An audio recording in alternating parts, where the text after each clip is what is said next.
Hello, I'm Julia, and in this video I'm going to try and explain some of the ideas behind my string quartet number 7. This one was meant to be a little bit of calm after the storm. I wrote it after writing the quartet number 6, which was quite an intense piece inspired by a migraine, and number 5, which was quite a long and involved piece. So I was hoping that this one would provide a little bit of light relief, and it starts off light enough. It's this very gentle waltz with a very simple accompaniment. A bit like in parts of Quartet 5, there's a bit of moving backwards and forwards between the major and the minor, and this was something that I'd been thinking about a bit, having listened to a lot of Beethoven. It's something that he does quite a lot. But to begin with, everything's very light, very playful.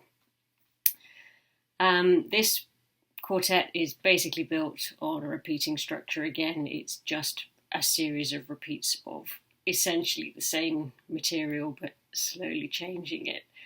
I feel that in this one, there was a certain sense that I couldn't quite resist taking this nice opening and pushing it and bending it and eventually breaking it. A bit like a child with a toy that wants to break it apart and see how it works or see what's inside it. So as the repeats progress, I became increasingly rebellious and the parts start to fight against each other a bit, so we get this build-up of tension. So all of this starts just with the addition of a few wrong notes in the accompaniment, things that aren't quite right, aren't quite within the harmony.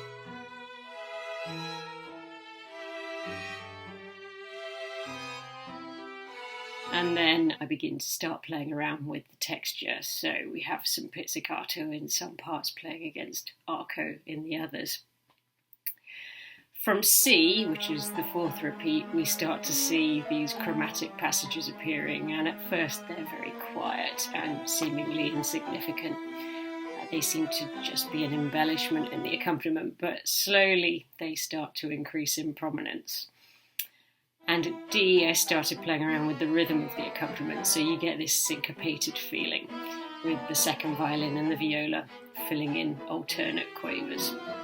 And at this point, the melody is now being played pizzicato while much of the accompaniment is arco, so there's a bit of a sign there that increasingly the accompaniment is taking over and it's not really about the melody anymore. Then at E, the melody disappears completely and we start to get these dotted rhythms appearing. The chromatic passages start to cross over the bar lines, so we lose the sense of security that we had with the waltz rhythm. It all starts to break down a bit. Harmonically, we're still in the same world, so it's still connected to what came before, but everything is being pushed, everything is being broken, a bit like that child starting to rip it all apart. It's that kind of idea. And the melody makes a reappearance at F. It is there, and it's trying to sort of pull us back into the world of the waltz, but it's fighting against this storm that's going on underneath in the lower parts, and it all feels a bit chaotic. It's all falling apart, and it becomes increasingly chaotic right up to this big climax. And then suddenly it all falls away.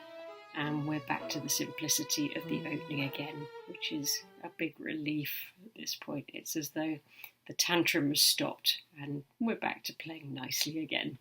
The last version is a playful pizzicato version, so there's a little bit of a smile on the end.